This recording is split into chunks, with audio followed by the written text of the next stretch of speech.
This is the Serial at Midnight podcast. Welcome back, guys. My name is Heath Holland, and this is the latest episode. I took a week off because, frankly, I had a commentary due. I had an audio commentary with a deadline, and I had to get it done. So I was spending pretty much every free moment dotting the I's and crossing the T's so that could be the best audio commentary that I could deliver. I'll be able to announce some of this stuff to you soon. I should also mention, since the last episode of this show, Imprint has announced my involvement with their Tales of Adventure Collection 5. Now, you know, I was on Volume 4, which was their Serials box set. I did a commentary, 2 chapters of King of the Rocket Men, which is a serial that I love. I've talked about it here. There's an episode about King of the Rocket Men. A really important serial for Republic, for the Rocket Man trope as it was being developed in the 1950s and beyond that. We're talking about, you know, if you think about the Rocketeer and everything that happened in the 1950s with the idea of a man with a rocket strapped to his back, all of that really goes back to King of the Rocket Men. You could trace it earlier, but I had a blast with that commentary. Now you can find me on Volume 5 for a commentary of This Island Earth, which I believe is a foundational science fiction film that has not really gotten its due from my generation, from Generation X, or younger generations either. It was a huge hit with the baby boomers. It was Star Wars before Star Wars. This Island Earth, and we throw Forbidden Planet in there too. Those 2 movies really did for that generation what Star Wars did for the 70s and 80s kids. Huge movie, and I'm so grateful that I got to be a part of that. So you can find that right now. It's not shipping yet, but you can order it from the Imprint website. I have no links to give you guys. I mean, you can go to the Imprint site, but there's no like affiliate link or anything like that. I'm just happy to have been asked to do that commentary because I love that film, and I really think that it's gotten kind of a raw deal since the 90s, and I was glad to hopefully shine a light on why I love it so much. I'm trying to figure out what the format is for this show. I mean, I guess the whole idea is it can be whatever it needs to be that given week. I want to talk about this week in movies, right? And I think what I discovered with the last episode is that I can have the whole conversation, just talk to you guys off the cuff, and then I can parse some of that stuff out and put it up on its own for people that don't want to sit down and watch a whole hour or 45 minutes or whatever it is. They can just get like a 10 or 15 minute a nugget, right? Like a little nugget of Cereal at Midnight, a small bowl of Cereal at Midnight. So that's what we're going to continue to do. But so in this episode, I want to talk about what I've seen. I've seen pretty much all the new releases.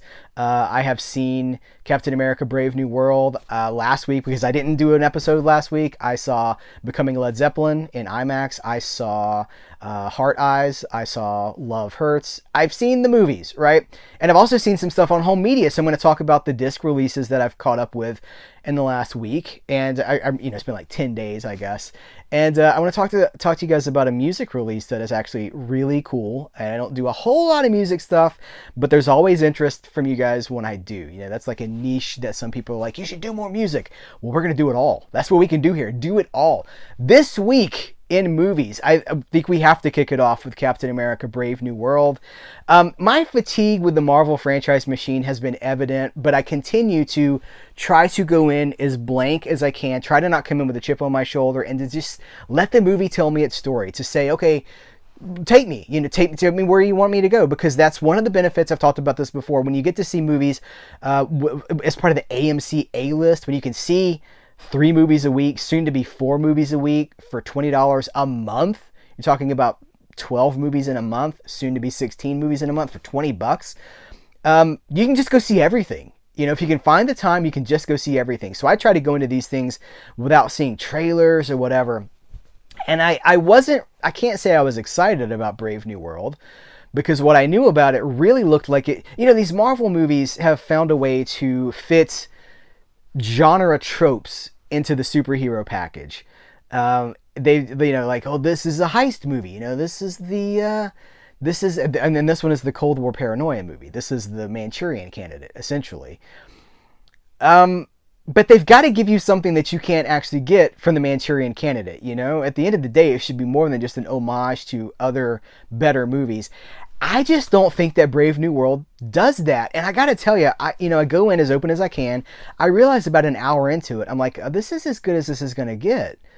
we've got the promise of a Red Hulk fight, so I'm kind of waiting on that because I like the idea of the Red Hulk. I'm not gonna spoil any of that. All these, by the way, all these reviews that I do, I'm not gonna spoil the movie because I want you to go see the movie. Even if I don't connect with something, there's something I liked about it. In Captain America: Brave New World, it was the Hulk fight. It was the Red Hulk fight. So there's always something that I want you to see. I'm not here to spoil that for you. So if you're worried about that, somebody mentioned that in a previous episode. Like, I had to bail because I thought you were going to spoil something. No, don't worry. That's not the goal here. I thought that Brave New World was just empty. It had no emotion. It felt very joyless. It felt very, I know this is a word that bothers, a term that bothers some people. Cookie cutter. How about another one? Assembly line. This is a movie that is just being put together. It's just the machine putting these things together, like push him out the door, push him out the door. And we're getting 3 or 4 Marvel movies this year. We had a year off, and I thought that maybe when we came back, there'd be a burst of creativity or a burst of like freshness. That there'd be some. Like, okay, we've caught our breath a little bit. We can jump back into these with a renewed focus and energy and vision. And this movie has no focus. It has no energy, and it has no vision. It really, no vision literally, if you want to talk about, Wanda and Vision. That's not what I meant. But it doesn't really go anywhere. It feels like an episode of a procedural television show stretched out to 2 hours. Mercifully, it's only 2 hours. It's not like 225 or something like that. But even then, listen, I like the idea of Sam Wilson as Captain America if we're not going to have Steve. But the movie doesn't make me care. I don't care about any of these characters other than... I really feel like they're there just to push plot through. And I heard an interview with James Mangold recently. He's doing the press circuit to promote A Complete Unknown because it's up for 8 Oscars. And he said a movie should not be about plot. A movie should be as simple as it can be. And it should be based on the characters. And that's not what the Marvel thing is. The Marvel thing is all plot. It's all business. It's all like, well, we got to do the thing that introduces this thing to the Marvel Cinematic Universe. This movie introduces something into the MCU that we've had on screen for 25 years now. But they're like, but now it's in the MCU. And if you've seen the movie, you know what I'm talking about. I'm like, who cares? Really, who cares? And I know that talking about Marvel movies is kind of a dividing thing because people either love them or they're burned out on them. Again, I try to go into these things as blank as I can and just be like, okay, take me on the journey that you want me to go on. That's the best thing you can do, is to go into a movie and let the filmmaker guide you. You don't steer. You go where it takes you. And that's the point of a movie in the first place. Anything other than that is just fan service. It's just a product. And you don't respect movies that don't challenge you either. When you... Yeah, I always think that line in Willy Wonka where he goes, what happened to the boy who got everything he ever wanted, don't you, Charlie? He lived happily ever after. I'm like, nope, that's not true. That's a lie. That's a lie, Willy. So I know that there's a lot of people that love these Marvel movies like I love the comics, and I should be very clear. I feel that loyalty to Marvel, but not to the movies. I feel it to the comics because the comics are the primary source. They're the thing that created these characters, and they can always do it so much better than the movies can, in my opinion. But you got to remember, I've been reading this stuff since the 80s, right? So I'm steeped in it. I just wanted more from Brave New World, and I didn't get it. It just felt very like someone wrote a list of the elements that this movie had to have, and then they crafted something around that. It doesn't have any sort of a tone or a voice or an authority. It doesn't really have a point of view. Those are all problematic. That's problematic.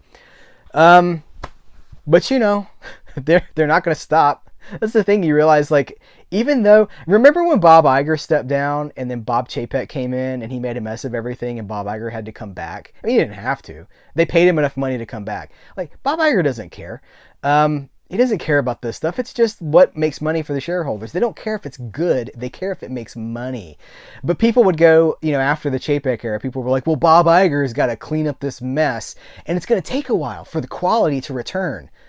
Well, it's been a few years now, and I'm still not really seeing an uptick in quality. But I will continue to to give them a shot. And I got my fingers crossed for Fantastic Four. Thunderbolts to me looks just like the Suicide Squad. You know, Marvel fired James Gunn because of stuff.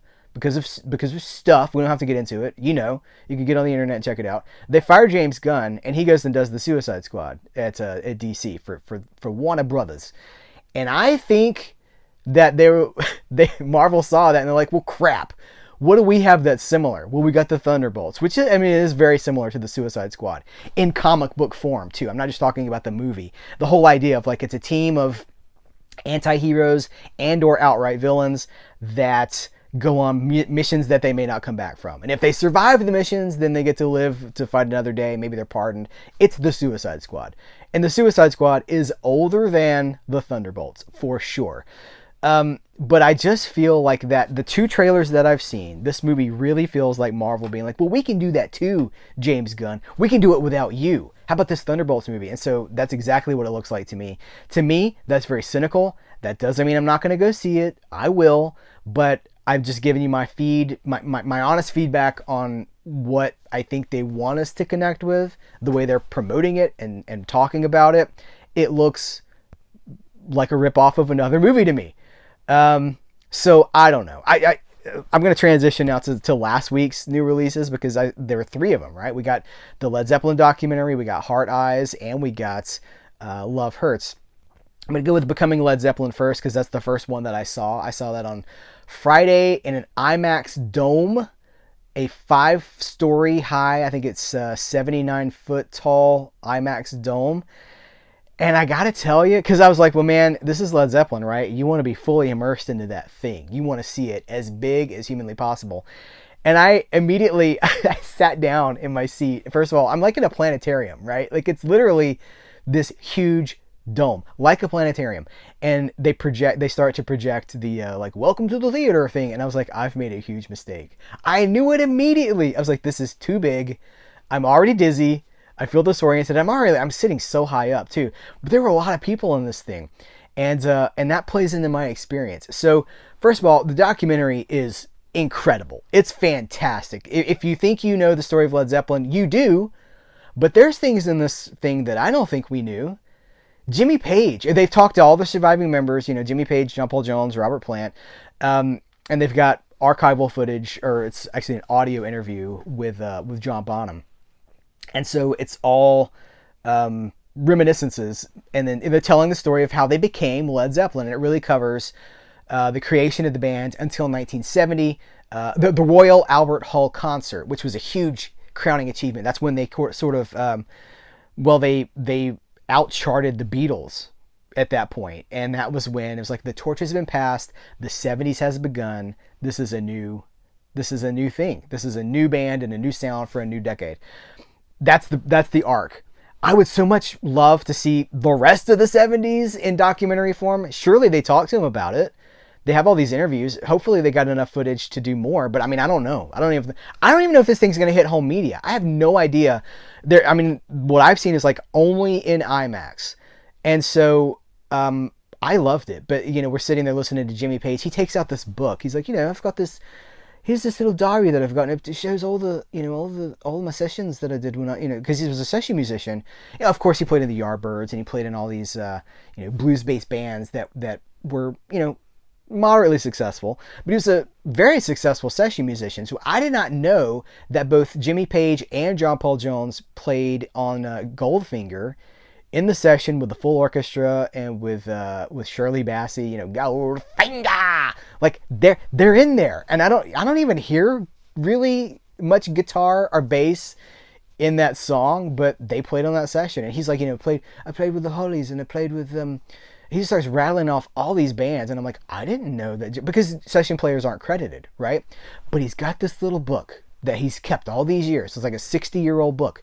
And I'm like, can we look in that book? Can we look in that book?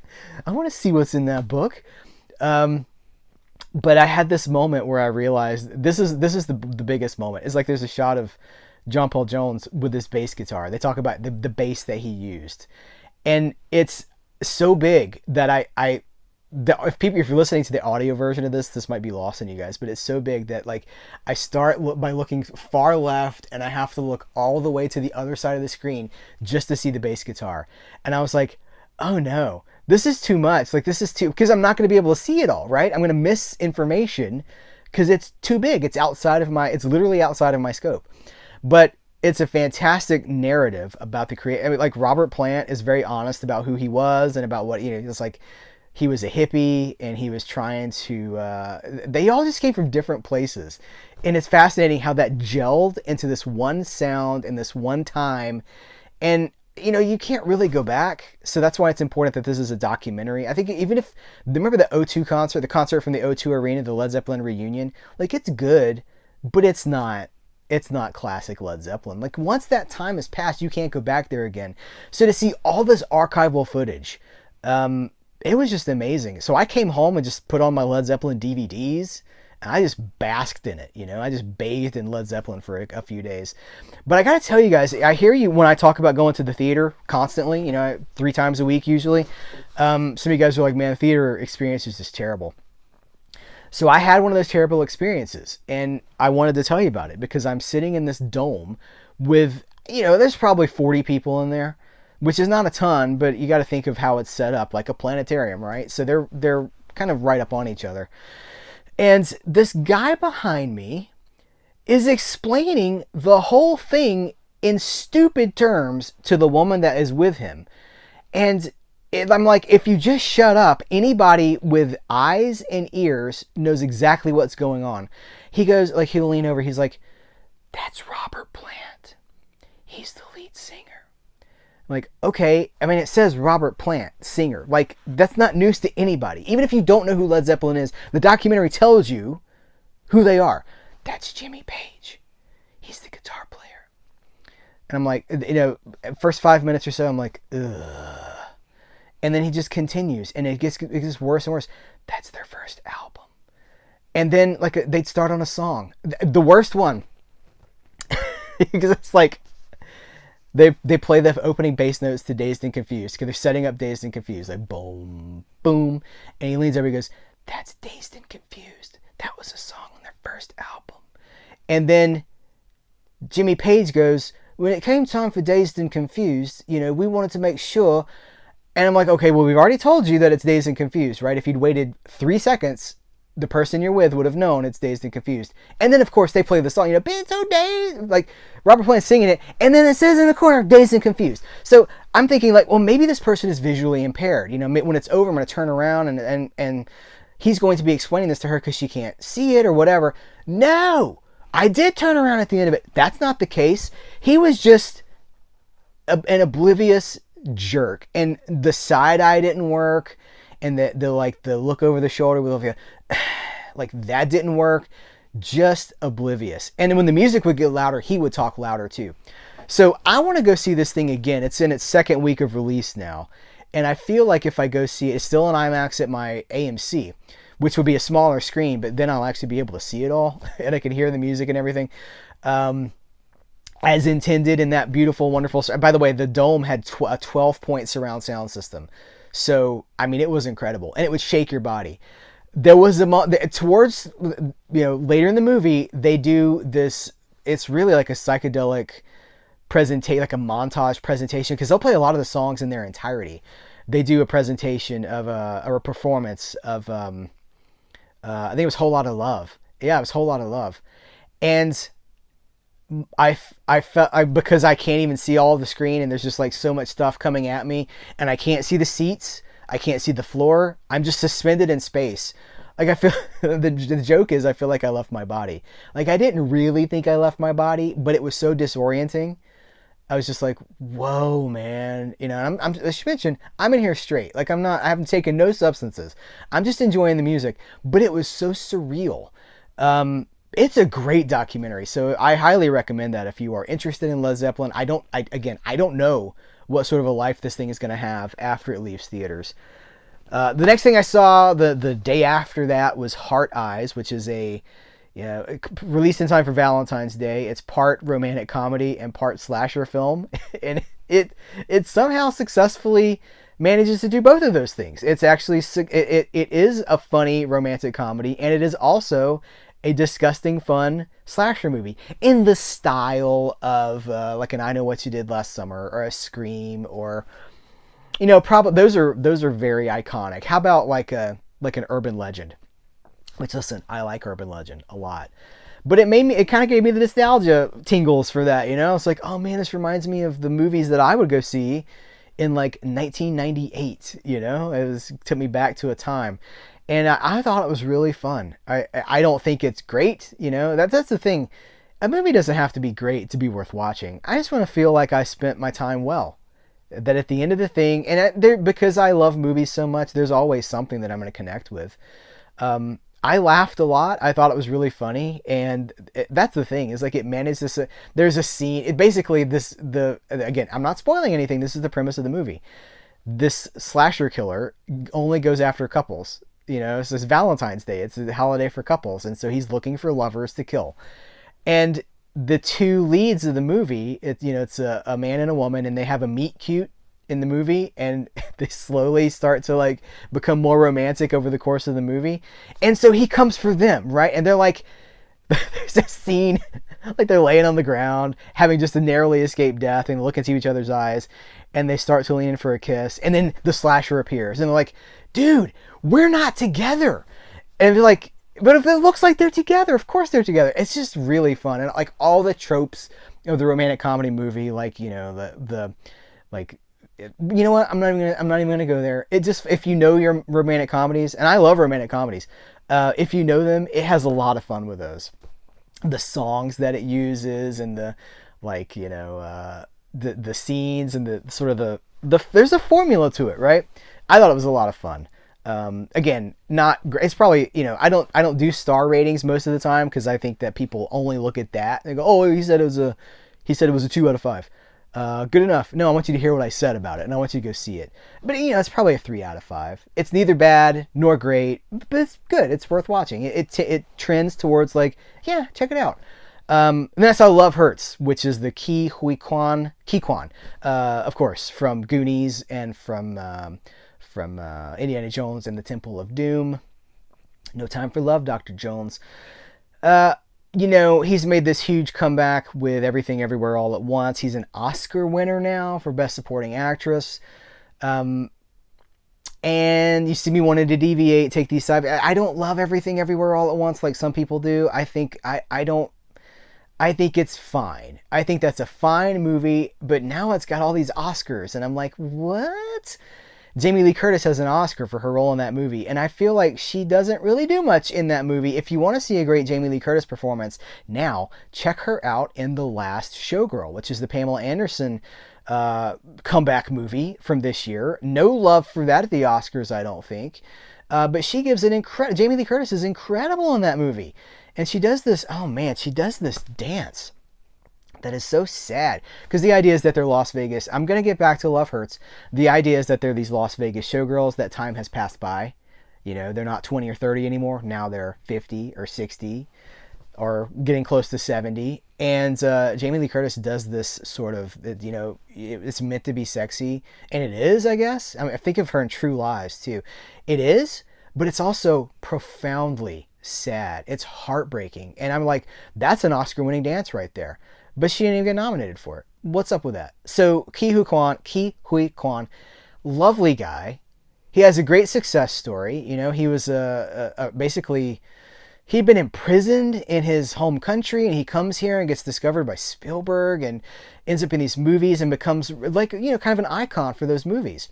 And then time goes on, right? And he has this resurgence because of Everything Everywhere All at Once. And now he's got this starring vehicle where he plays the action lead in Love Hurts, which is meant to be an action movie. I'm not gonna lie, I don't even know what this movie's meant to be. It tries to be everything, everywhere, all at once. It really does feel like you liked it in Everything Everywhere All at Once. Do you like it here? And the answer is no. The answer is no, I don't. It is a failure in pretty much every respect, and I hate to say that because I like the guy. I think they're trying to make him the new Jackie Chan. Or I think there was a conversation. It's like it worked for Jackie Chan, Let's do that thing. If you remember, if you're remotely close to my age, I guess you don't have to be my age to know these movies, but I just observe that people younger than me, they don't often go back to older things older than them. In the early 90s, they brought Jackie Chan to America. First of all, they would adapt some of his movies. They would, dub them or whatever. But he had a contract at New Line Cinema in the 90s, 93, 94. I'm thinking like Operation Condor, I think. Rumble in the Bronx was a big one. They were action movies that relied on Jackie Chan's physicality and on his sense of humor, his likability. And frankly, they never really worked for me, and I still struggle. I've talked a lot about it here on the channel. I keep trying to watch these. I don't try. I do watch these movies. Jackie Chan and Sammo Hung and all these guys. It just doesn't work for me. And so I go into this one, and I think that's what they're trying to do. Because, everybody loves him. He's Ki Kwan. He's short round, right? He's Data from Goonies. We grew up with this guy. We love him so much. And we do. We did, and we do. Like, he's a really, really nice guy. He seems like he'd be wonderful to hang out with. And for most of the movie, it requires him to be a really nice guy who has a very violent, killer dark side.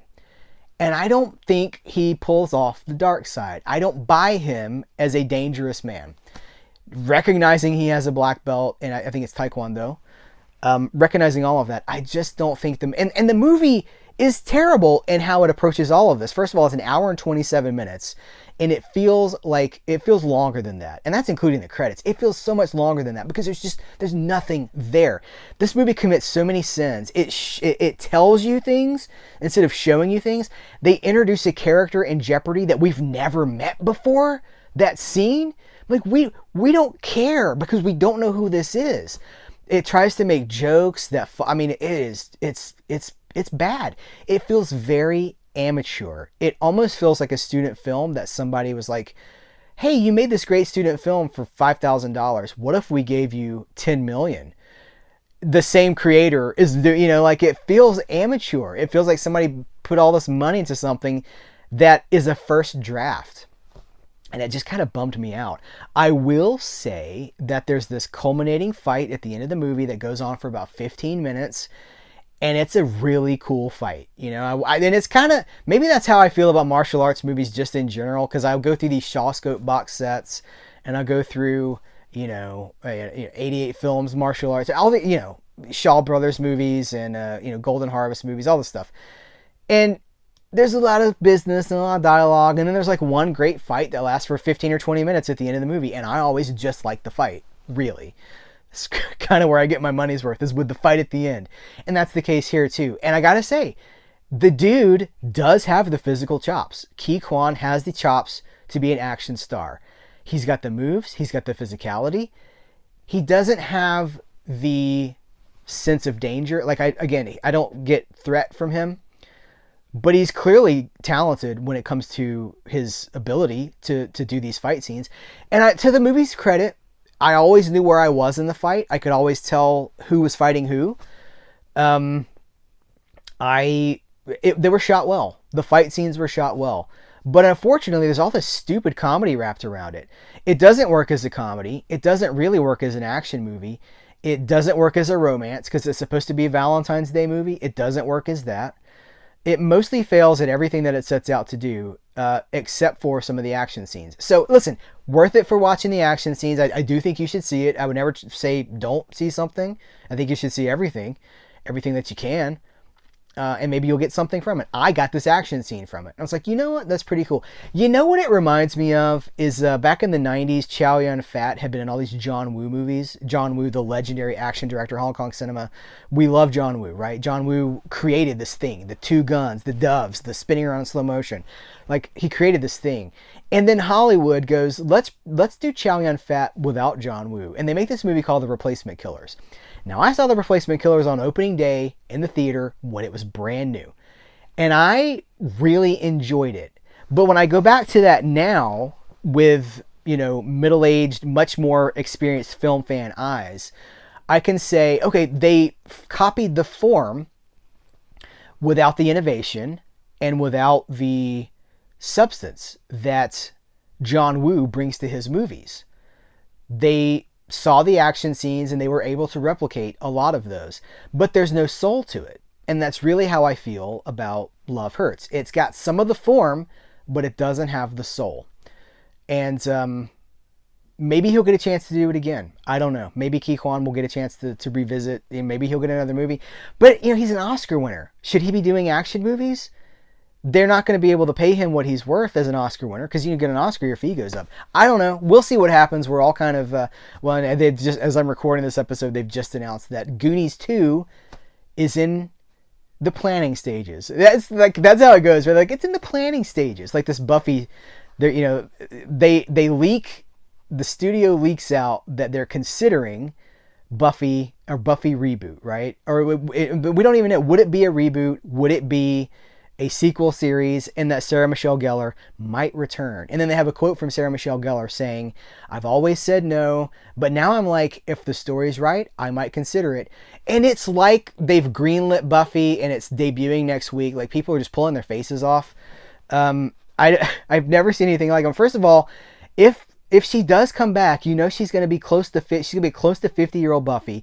She's probably going to be the mentor to a new generation of Slayers.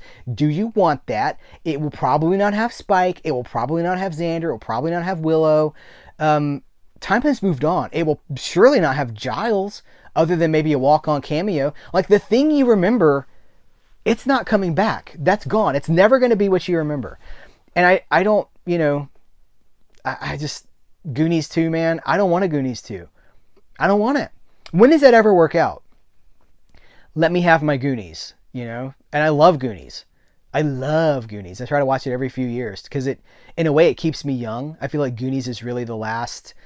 It's about kids right before they lose their innocence. That the last moments of childhood before they become a little bit older and lose that sense of innocence and wonder. So I try to revisit that from time to time. But, that's the new movies, and I feel like that's a good place to transition into some of the stuff that I've caught on disc recently. So, Universal sent me a copy of Nosferatu on Blu-ray, which includes the extended edition. And I was really, when I found, they announced this months ago, because I think it hit digital. Well, the movie's only been around for like 2 months anyway, but maybe it's been around a month or so. The movie plays in theaters, right? And then they put it on digital. And when they put it on digital, they're like, now with the extended cut. And I was like, well, that's not fair for people that supported it in the theater. So what is the extended cut? Well, having seen it now, it's about 4 minutes longer. And it's really just an extension of a couple of scenes. I like the extensions. I think that this should actually have been the theatrical version. But I know why they were cut. So one of them, and I'm going to talk a little bit about Nosferatu. So if you haven't seen it, you don't know anything about it, I'm about to mention the name Count Orlok. If that's a spoiler for you, I'm so sorry, but he is the title character of the movie. There's more of him. The theatrical cut kind of hides his reveal for a while. And in this extended scene, you see him a little bit earlier. And I'm cool with it. Listen, man. Listen. I think that's what Bill Skarsgård did as Count Orlok is... it is good. I mean, dude lowered his voice by an octave, and he did, like, he's got the way he speaks. It's just an incredible complete transformation. I know that Count Orlok, I know some people don't like Count Orlok because they're like, he's got a mustache, and like if you don't know, he's got a mustache at this point, and that's, who gives a crap, right? I think it's like, he looks. Robert Eggers goes in the commentary and stuff. He says, well, I haven't listened to the commentary yet, but in the making of, he says that that character looks like what a dead Transylvanian nobleman would have looked like in the 1800s. And he's so right. Of course he does. And Robert Eggers is very concerned with history and accuracy. And I think it works. I think everything in that movie from Transylvania, all the Transylvania scenes, all of the Orlok's castle, all that stuff. I think all that stuff is magic. It is movie magic, and I love it. It's shot on film, and it looks freaking beautiful. And then there's some other stuff. There's a scene with him and Lily Rose Depp that kind of foretells that Orlok is involved in their lives more than they realize. That's a little bit less essential. But I guess I should say, like, I like Nosferatu. I like it. I don't love it. I do love Robert Eggers. I like his commitment to history because I love history. I was a history major in college. I was actually going for I was pursuing history education. And so when I see somebody that cares about history and bringing that accurately to the screen, I'm always going to connect with that. And so, I like Nosferatu, but I don't love Nosferatu, and I'm not sure that I can tell you why. Something just doesn't connect for me. I think part of it is Lily Rose Depp, who is not bad in the movie by any stretch of the imagination, and what she's doing is actually incredibly intense. And there's a 40-minute documentary on the Blu-ray talking about how they made the movie, and like the training that she went through with her body so that she could contort herself into different things. It's like a Japanese, like, what's the word, like a convulsion sort of a thing. It's very impressive, but I don't know, part of it, like, I hate to admit this, but I'm being honest, right? I see so much of her dad in her. There are scenes in that movie I feel like I'm watching Johnny Depp, and I don't think that's a good thing.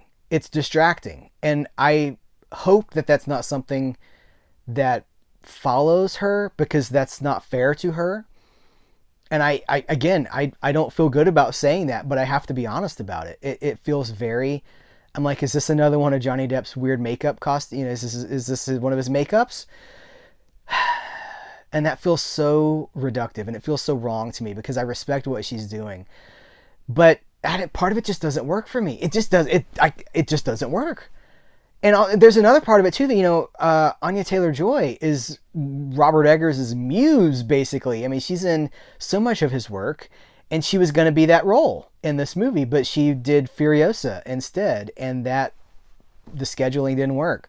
And I'm like, I could have had a movie with Anya Taylor-Joy in that role. That would have been preferable to me, because I've already got a relationship with them, with Robert and her having that working history.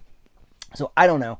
None of my problems with the movie are with Orlok or with the horror element. I think it's, sometimes I wonder if the horror, because the movie has done well. It's done really well, actually. I think it's made about $150 million just in theaters and in early, I think that's just in theaters. Off of, I believe, a $50 million budget or something like that. It's done well. But horror fans have been pretty upset about it. They don't like it. And I'm not a diehard horror fan. I like gothic horror, I like Hammer, I like the Universal Monsters. I like a very specific kind of horror, which is what this movie is. It's a gothic horror with a lot of romance in it. I am a romantic in the literal sense of the word, in the sense of like the romantic painters, the romantic musicians, the romantic style, not like love story, but like the elements of the style of a romantic approach to a story. That's what this is. I wonder sometimes if the Terrifier movies have so ruined the horror story that we can't go back now, or it's going to be work to get back, because those movies are so gory. Is horror, and you can weigh in on this too, is horror becoming only for the edgelords? It has to be extreme or there's no point, because the criticisms about Nosferatu are like, oh, it's so mainstream. I mean, it's a Hollywood film. It's a Universal film. Of course it's mainstream, but it's also very well staged, and the historical accuracy again, and adapting that story. It's probably the most faithful version of that. Well, it's an incredibly faithful version of Nosferatu, which itself exists to sidestep Bram Stoker and his estate, so that the creators of the film, the silent version, 100 years ago, didn't have to pay for rights. Yeah, that's what it is. So in the sense of that, I mean, this is an incredibly accurate version of Dracula in the sense of like what the historical costumes would have been. The Francis Ford Coppola version of Dracula with Gary Oldman is so larger than life, like, I've crossed oceans to find you. It's so, like, I don't know. I like it, I think. I don't love it. I like it. I think this is better. I think Nosferatu is better than that, but you got to live with it for a while. I don't know. This thing's loaded too. It's got the 40-minute documentary. It's got it's got deleted scenes. The big one for me is the feature-length commentary with director Robert Eggers, because listen, when he talks, I want to know what he's got to say, because he made the thing, right? And we don't get a lot of director's commentaries anymore, which is a huge deal when we do get them. So, he's an auteur to me. He's an auteur director. Now, the other thing I want to talk about that I watched in the last week or so, this is gonna be very divisive for some of you guys, but Sony sent me a copy of Kraven the Hunter on Blu-ray. And I did not see this in theaters really because of time. At that point, when there was the end of the holiday season, and there was just so much going on in theaters, so I did not see it, and I kind of wanted to, but it didn't stick around long enough for me to do so. So I'm seeing this now for the first time, and I mean, I saw 2 Marvel movies in 24 hours. Right? I saw Brave New World on Friday, and did I see it on Thursday? Basically, the next day I watched Kraven. 2 Marvel movies, one from Disney, one from Sony. And I had more fun with Kraven. Now, you will note that I did not say Kraven is a better movie. I did not say it's a better film. I said I had more fun with it. And I'll tell you why. Because it takes me back to a time before the Marvel Cinematic Universe. Remember, I've been here for a long time.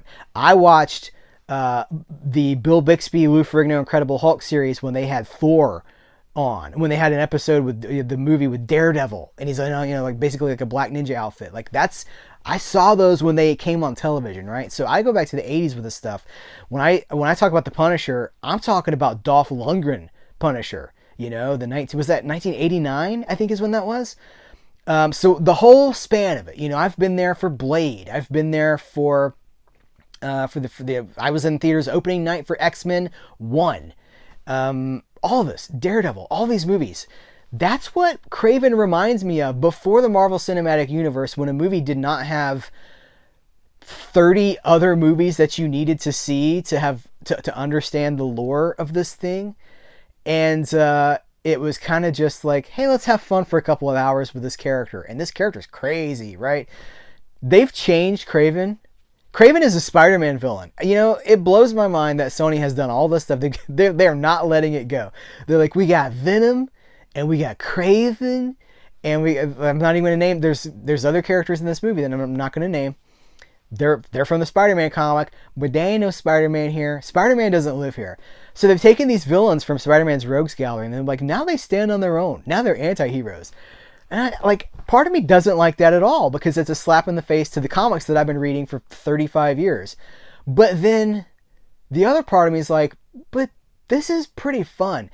Like, Kraven in this movie, Sergei Kravinsky, his dad is Russell Crowe, who's at this point in his career, Russell Crowe is just like having fun. He really just seems like he's having fun. He's like, in this movie, they're Eastern European, he's like, I will take Czech, I will make a movie, I was in Gladiator, this is a very specific thing that he's doing. It's campy, he's hamming it up, and I'm kind of here for it. Because this movie's so ridiculous, it completely changes who Kraven is.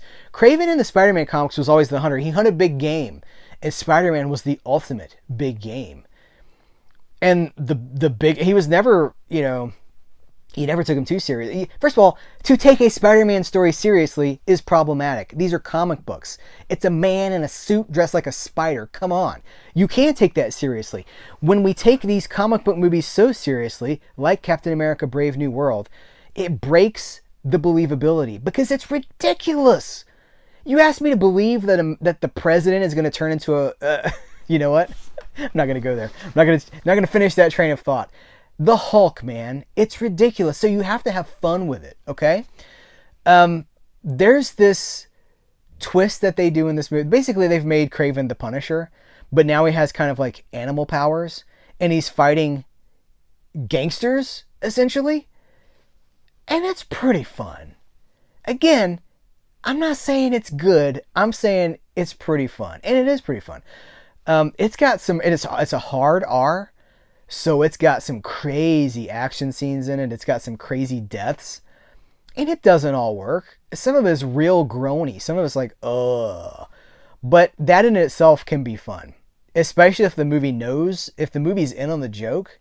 And this movie is totally in on the joke. It knows what it is. It's not this movie didn't happen by accident. This movie knows exactly what it is. So I don't know. I enjoyed Kraven for what it is. It really reminds me of you know what? It reminds me of that Punisher movie that John Travolta was in with Thomas Jane. That first one, it kind of reminds me of that. Yeah, let's go with the sequel. Punisher, was it Warzone or War Journal? I cannot remember, because there was a Warzone comic and a War Journal comic. Was Warzone, right?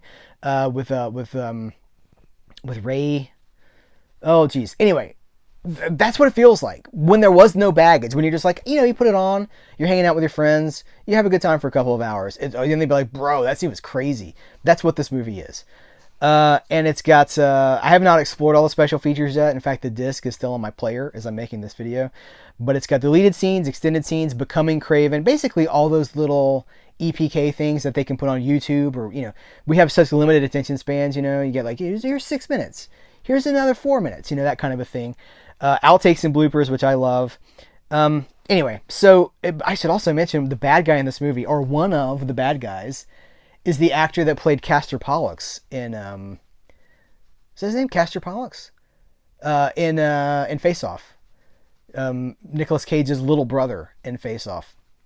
So I had a good time with it, and of the 2 Marvel movies I've seen, the serious important one was a lot less enjoyable than the dumb fun one. I prefer the dumb fun one. That's not saying I always want dumb fun, but for those, that was the winner.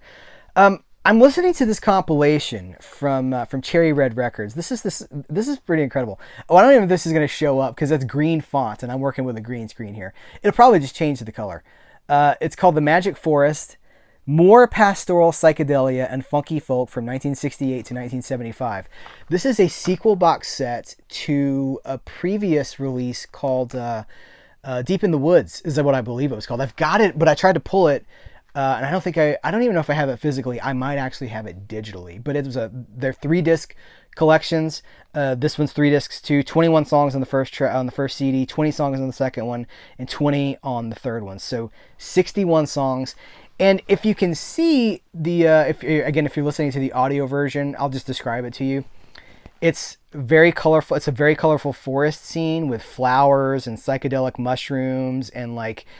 If you remember the Hobbit movie, the Rankin Bass Hobbit movie from the 1970s, where the guy's like, the greatest adventure, that is what this is, but 3 discs of it, really.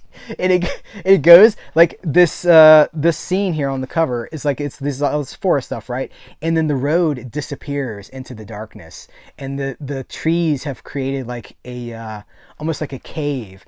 And there's eyes staring out from the cave. So there's a darkness hinted there too. When the trip goes bad, I guess, is what it is. But I don't know. I didn't know most of the bands associated with this. Fast Mattress, The Woods Band, Mellow Candle, Knocker Jungle, Amber, Gary Farr, Keith West, Agincourt, Jade, Meryl Fankhauser and the HMS Bounty is on here. By the way, Meryl Fankhauser is early. He's been in like so many different genres. I almost got to interview him. In fact, we lined it up. I was emailing him, and then it came time. I was like, okay, when can we Zoom? And he was like, when can we what now? And I was like, when can we record this over Zoom? And he was like, I don't Zoom. And I was like, well, what about Skype? And he was like, my phone line's not very good, and I don't have good internet. I think he lives in Hawaii. He was like, I don't have good internet here either. And so when it came time to actually do the thing, he was like, I'm not really able to do that. So, maybe they'll still manifest in the future, but he's an incredible musician. He's got a great history. But the point of this is like, it's this ranging spectrum of, again, 1968 to 1975. So that's a very specific time musically. That is basically the hippie generation into the prog rock movement, essentially, right? And what everything else that entails. So there's like Celtic-based stuff here that's a little more folk. A lot of folk. There's a lot of folk. What do they call it? The pastoral psychedelia and funky folk. Super accurate description. But it's just interesting. It's not like it's a greatest hits. It takes you on this journey, as the cover would indicate, because there'll be these highs and these lows. They start you off relatively safe, and then as these things go, you get way out there. and you're like, what is this? What am I even listening to? Like weird stuff. And then it brings you back home before it's all over. If you look at these as like 1 4-hour trip, right? 1 4-hour audio trip. That's what these are. And it's pretty fun. It's pretty great. Again, there's some things on here that I don't love, but it's not necessarily attempting to be a greatest hits. It's attempting to document a movement, to document what was happening in this particular scene at the time. And I mean, again, this is lost in the audio listeners, but when I open this up, it's got a gatefold, sort of a gatefold cover. We are deep into the woods. Oh no, a disc has fallen out. Hold on. Let me put this back on its hub. And what I love about these Cherry Red releases, because I've talked about these before. I love Cherry Red. They have sent me some things in the past that I've reviewed, sort of professionally. I've bought a lot of their releases too because I'm a fan of the label and what they do, because they really curate these wonderful collections. And the booklet is, how many pages is this? I'm going to guess it's about 36 pages. It's not numbered, but they really show you. They'll give you every track has the background of that track. For instance, Alan Hall, Picture of a Little Girl. Alan Hall was responsible for writing most of the folk rock giant Lyndon Farn's biggest hits. By 1972, he had tired of the band somewhat and had one foot out the door when he released his solo album on Charisma, home of Lyndon Farn. By the following year, he left the band and their label, signing to Warner, who released his second album, and what would be his last album, Squire, featuring Picture a Little Girl. Lyndon Farn reformed in 1977, and from there until his death in 1995, Hull continued to work with the band as a solo artist. So they're giving you like the whole spectrum of the thing. And, I don't think this one has chart information, but sometimes because probably none of these charted, because these weren't really singles. This is not necessarily pop music, but I don't know, just really cool stuff. So if that's, I was telling somebody about this recently, and I was talking to my friend Brian Cray from Alpha Video. We were just hanging out chatting, and I was like, I'm listening to this Magic Forest compilation, and he was like, that sounds amazing. And it does. It does sound amazing. I wanted to do 2 questions. Do I do 1 or do I do 2? I asked you guys for some questions, and we have about, we're running at about 50 minutes. So if this runs an hour, we'll see how it goes. I'm going to start with this one. Christina asked me if, she said, I would be interested to hear your desert island person, either actor or director. In other words, if you could pick only one person, but you get their whole filmography, who would it be? Now, Christina, I thought about this because I wanted to give a good answer. Also, I'm thinking like, I'm on this island. What am I not going to get tired of? What's a big enough catalog that I'm not dipping into the same 5 movies for however, I could be there for 30 years. I could be there longer than Gilligan and all those other people. And so the name that I chose, the person that I chose, the director, I chose Michael Curtiz. Because that cat has one of the most diverse filmographies, and he made so many movies. With Michael Curtiz, I would have Adventures of Robin Hood, Casablanca, Mystery of the Wax Museum, Dodge City, The Seahawk, Yankee Doodle Dandy, Mildred Pierce, King Creole with Elvis. I've got adventure movies, I've got film noir, I've got musicals, I've got romance, I've got horror. You've got kind of everything. He made over 175 movies. 175 movies are all going to be on this island with me. I feel pretty good about that. And if I was going to choose it, like if he's on the island with you, you don't have his career, or he went down with the boat. I don't know. Well, if I can't pick that one, I thought a good runner-up would be Howard Hawks, because of the diversity of that catalog, of the different kinds of movies that both of those guys made. So that's my answer. I thought it was a cool question. Yes, we got time for the next one. Chris wants to know, he says, when is a collection complete? When do we have enough and no longer feel the need to constantly upgrade and acquire? Now, this is obviously a physical media question. It's something that I ask myself a lot, and it's part of the reason you're seeing changes on this channel this year, why I'm going in different directions. When is a collection complete? When do we go, I already have that. I don't need to get the latest 4K release, or I don't need to get, when are we happy with what we've got? And for me, I've really reached that point. Now, I do still discover things. I mean, I want to say, like, well, I have Casablanca now on 4K. I never need to buy it again. That's probably true. And do I need to have... I always try to think of some random movie that I don't necessarily need to own, but I feel like I'm going to step on somebody's toes when I say that. Like, do I need to own... But I say I'm always step on somebody's toes, and then I do it anyway. I go ahead and do it anyway. I'm looking around, right? I'm like, what's a movie that won't hurt somebody's feelings? You know, you know what? It's always gonna hurt somebody's feelings. Marvel movies, how about that? Do I need to have Iron Man on 4K? Do I have to have that physically, or would I be happy to have it digitally, or to not have it at all? And if I want to see it, I hop on to Disney Plus for a free trial, or for a month, or whatever, and just like, you know, watch as much as I can in that limited window. Do I have to own everything? When is it complete? But I also discover so much, right? Part of the fun for me, and because I think it's obvious, I'm a seeker. I'm always concerned with discovery. I don't watch the movies that I have a lot. I don't rewatch a lot of the stuff that I watch. For me, physical media has largely been a platform of discovery. So it's a challenging question, when is a collection enough? Because that implies that the discovery is over. But it doesn't. When I started to think about it, I was like, well, it doesn't mean that. It just means that I'm not buying my discoveries. I could discover through a rental. I could discover through television or a streaming service or buying something digitally. When is a collection complete? And I think maybe that's a question for you guys to ruminate on and to think about.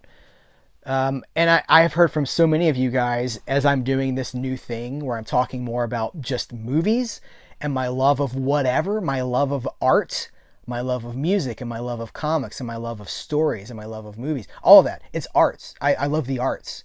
As a kid, growing up, you know, only child in an old person's neighborhood, those were my friends. Those stories were my friends. The music was my friends. Arts. When I graduated high school, I was the only person in my graduating class that had taken 4 years of arts. And I got an award for it too. I got an appreciation for the arts award. I don't think I've ever mentioned that to anybody. But it happened. I just love the arts. And so to continue to discover things, because I change, you know, I love, you know, this psychedelic pastoral funk and stuff, but I'm also kind of exploring classical music for the first time. I'm getting into some of the elements of jazz. You know, I was always like a 60s and 70s music guy, and I'm getting outside of that now. I was like, well, what was before that? You know, what was popular in the 30s? What were they listening to in the 40s? And you have everything. You have all of art history at your fingertips now. When is a collection complete? Do you have to own it? These are questions I'm struggling with, that I'm constantly asking myself.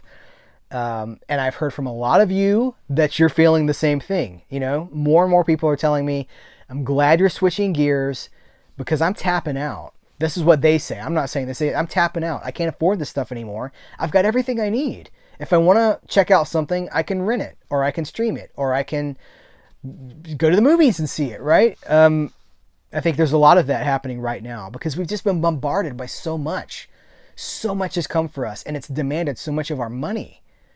And I think we're just, in a lot of, not all of us, I think a lot of us are just really feeling the fatigue from that. So maybe that's a potent place to leave this conversation, is a question. When is a collection complete? When is your collection complete? I don't know that I have an answer for myself, but I'm working towards it every day.